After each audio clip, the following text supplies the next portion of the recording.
गतवेळी झालेल्या शिवसेनेतील बंडातून मोठा धडा घेत ठाकरेंकडून आमदारांची बैठक बोलवत त्यांच्याकडून पाठिंब्याबाबतची प्रतिज्ञापत्रकं लिहून खबरदारी घेतली जाते।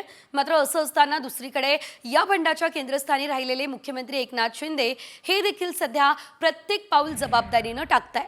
ठाकरेंपाठोपाठ शिंदेंनी देखील आपल्या आमदारांकडून प्रतिज्ञापत्र लिहून घेतलेलं आहे। पक्षातील मुख्य नेते यांचा निर्णय अंतिम राहणार आहे आणि या निर्णयाशी सर्व आमदार बांधील असतील। पक्षातील सर्व नियम आणि अटी याचबरोबर पक्षशिस्तीचं पालन हे केलं जाईल असा आशय या प्रतिज्ञापत्रामध्ये आहे, ही माहिती सूत्रांनी दिलेली आहे। तर ताजलँड्स इथे झालेल्या बैठकीमध्ये खरं तर ही प्रतिज्ञापत्रकं लिहून घेण्यात आली असल्याचं कळतंय। या संदर्भात अधिकची माहिती आमच्या प्रतिनिधी वैदेही घाणीकर देत आहे।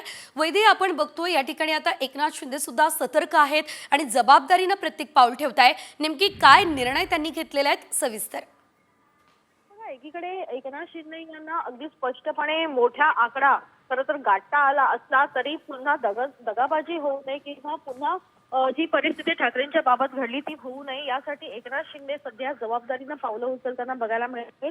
एकनाथ शिंदे यांनी एफिडेव्हिट आपल्या प्रत्येक आमदारांकडून लिहून घेतलेले आहे आणि याच्यामध्ये मुख्य नेता म्हणून एकनाथ शिंदे यांची निवड जी करण्यात आलेली आहे त्याच मुख्य नेत्याला सर्व आमदार जे आहेत ते बांधील असतील अशा पद्धतीनं खरं तर लिहिण्यात आलेलं आहे। त्याच्यामुळे प्रत्येकानं ते एफिडेव्हिट साईन केलेलं आहे आणि आता प्रत्येक गोष्टी खरं तर या ठिकाणीच्या आहेत त्या जबाबदारीनं पाऊल उचलण्याच्या प्रयत्नामध्ये एकनाथ शिंदे बघायला मिळत आहेत। कारण एकनाथ शिंदे हे यांना मोठ्या प्रमाणात खरं तर जनमत मिळालेलं आहे, मोठा आकडा त्यांच्याकडे आहे आणि याच्यातच विरोधक याचा फायदा घेऊ नये यासाठीची प्रत्येक पावलं जी आहे ती सध्या सांभाळून घेतली जातात।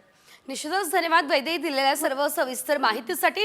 तर आपण बघितलेलं आहे शिवसेनेमध्ये कशा प्रकारचं बंड झालेलं होतं, मात्र त्यानंतर आता एकनाथ शिंदे सुद्धा सतर्क झालेले आहेत।